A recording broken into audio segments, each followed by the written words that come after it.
Hi guys, and welcome to my channel. Thanks for stopping by. My name is Zero and I'm a photographer and videographer. On this video, I'm going to show you how you can get a nice, airy, bright, soft, dreamy kind of look for your images, which I found works really nicely for spring pictures. I know that at the moment it might be difficult to go out and get some new pictures, but we can always dig into our old hard drives and get some material from there. This is what I actually do. So let's jump into Lightroom and let's get started. So here we are inside Lightroom, and this is the picture we're going to be editing today. This picture was shot on a Sony a7 III, and the lens that was used was a 55mm 1.8. It's a lens that I really love. It's super sharp. If you zoom in even that much, you can see clearly all the details on the eye. It's really beautiful, one of my favorite lenses. So as you can see, this picture has already got a nice spring theme with all these beautiful pink magnolias and the greenery in the background, but I want to improve it even more, and I want to give it a nice spring character. I want to get rid of the dark areas as much as possible, make it bright,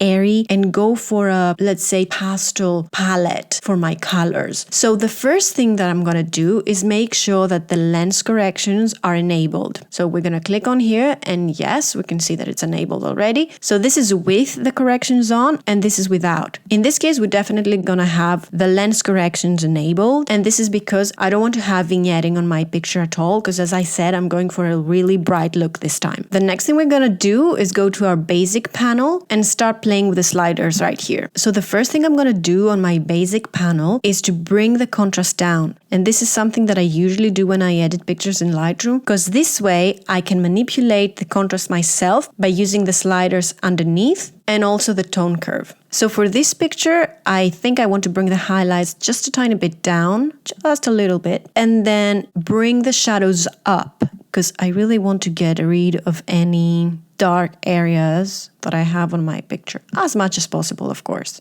Then I'm going to bring the whites down about minus 35. Minus 35 works. And also bring the blacks down. Minus 13 seems fine to me. And then the next thing I want to do is to play even more with the tones of my image. So I'm going to move down to my tone curve and put some key points here. And then I'm going to bring my blacks up, because I don't want to have total black in my image, maybe even higher than that, maybe something like that. And then play just a little bit with these little key points for my midtones, my highlights. I really want some minor changes here.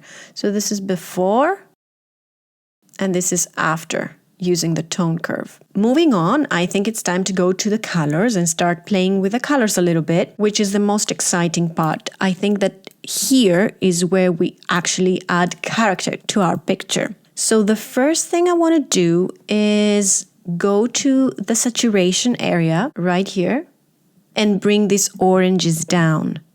This way we affect mainly our skin tones, because usually the skin tones are in this area, red, orange, yellow. It's usually somewhere there. So I'm going to bring the saturation of the orange down even more than that. I know it seems a bit too much at the moment, but I promise you it's going to make more sense when we finish our editing process. Because I'm going for a more spring palette, which in my head means a more pastel color palette, I'm going to bring the saturation down for the yellows as well. It affects the leaves of my magnolia tree right here, if you can tell. Then I want to desaturate my greens. Maybe something like that is fine. And I also want to desaturate my blue colors. So let's bring this blue color down. Yes. And then I'm going to desaturate the purple color, which actually affects the flowers in the picture. I think we're done with the saturation sliders right here. We basically desaturated most of the colors that we have in our image. And this is because if you want to go for more pastel tones, you really need to desaturate your colors and then play with the luminance. So let's see. We can add some luminance for the skin tones. So basically the orange color in our case. We can add possibly quite a lot of luminance, maybe around 60 seems good to me, for the green colors. And then for the purple and magenta colors that basically affect our flowers, we're gonna probably, I think I'm gonna bring the luminance down for the purple, maybe somewhere there, and bring it Yeah, I think I'm going to bring it up for the magenta.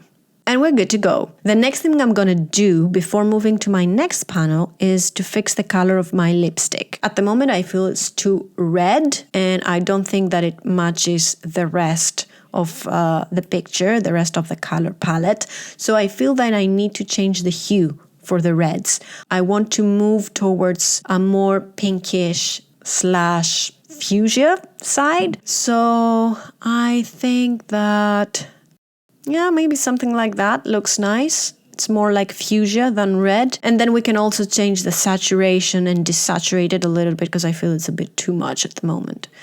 Maybe -28 seems nice. All right, so this is what we've got at the moment. So moving on to the split toning, this is the area that I feel that it really adds to the character of an image. What I'm gonna do is I'm gonna bring this saturation up because I want to be able to see what I'm actually doing on my image. And then I'm gonna play with the hue. And since we're going for a spring vibe here, I think that a color like this one, maybe, color like this one kind of makes sense to me. And of course, we're gonna drag the saturation down again. All right. And then for the shadows, we're gonna do the same thing. So bring the saturation up. I'm gonna bring up the hue towards the colder colors, and this is because I feel that when you have warm on the highlights, it works better when you have a cold color on the shadows. So let's find out. You really need to experiment with this and find what you really like the most. So I think something like that is nice. And of course, I'm gonna bring the saturation down quite a lot. Something like that. I think that it works. And let's see, before and after. And I really think that we're getting there. We're getting some character in our image at the moment. Then moving on, I'm gonna go to the details. So here I want to make sure that the eyes are nice and sharp, because I feel that when you have a portrait, the most important thing that you need to care about is the eyes. So in this case, I want to make sure that the eyes are nice and sharp so that they get the viewer's attention. So I'm going to hit the Option key on my laptop and I'm going to drag the masking slider up.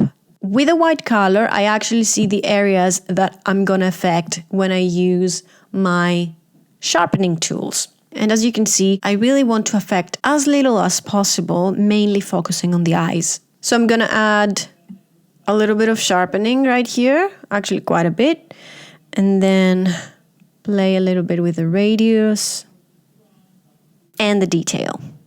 I think something like this is fine. The next step is to move on to the effects.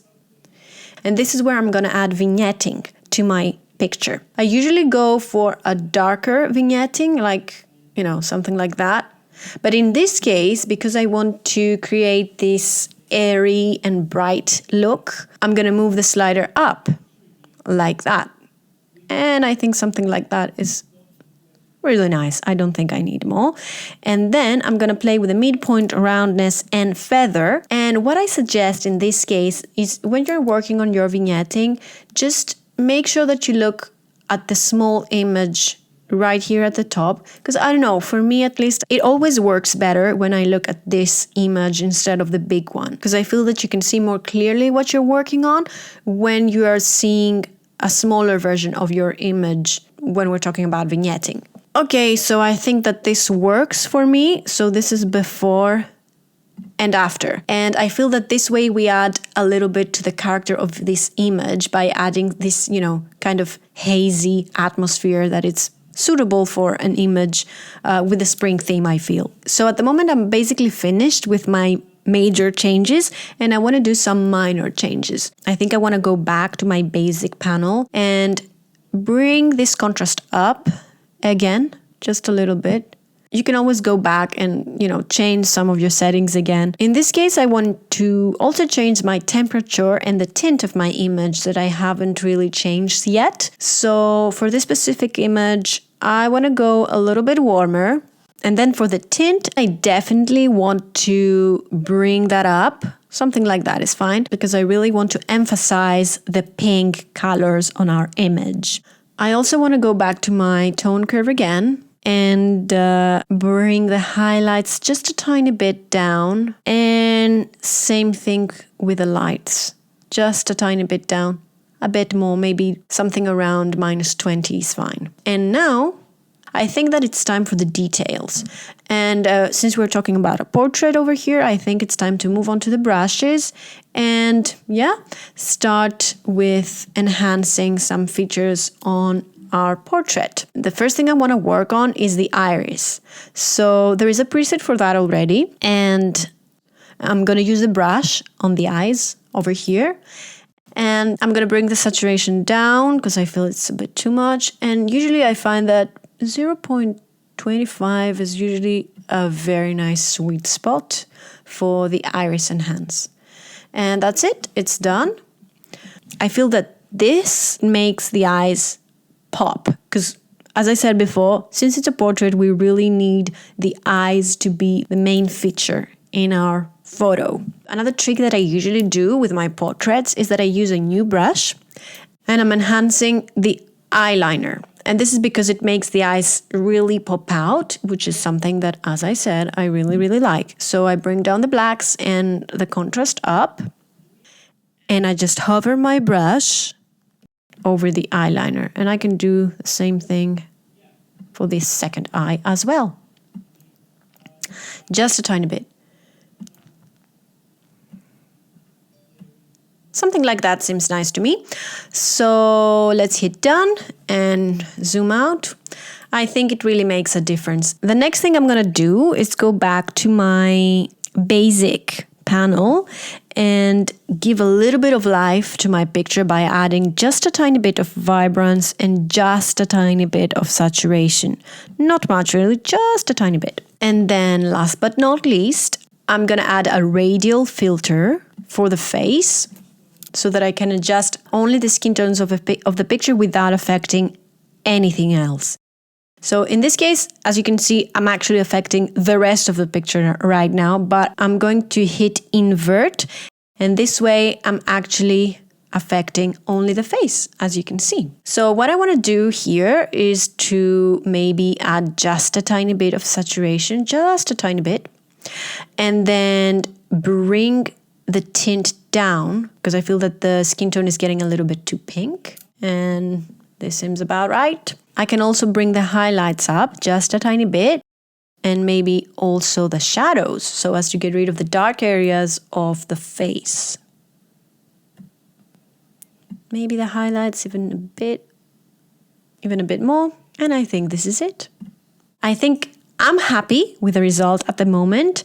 What we can add to the picture is if we want to enhance the skin in terms of texture, we can go and get the soften skin preset brush, zoom in and, well, change the size of our brush, maybe add a little bit of feather and just hover that on the skin so as to make it look smoother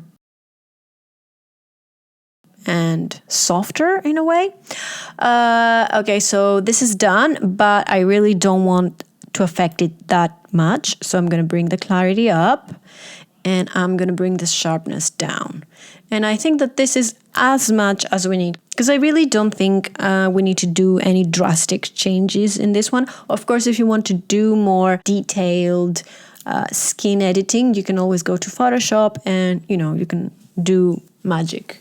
And before we see a final before and after, I think I want to add just a tiny bit of dehaze. I want to add just a tiny bit of exposure right here. This is it.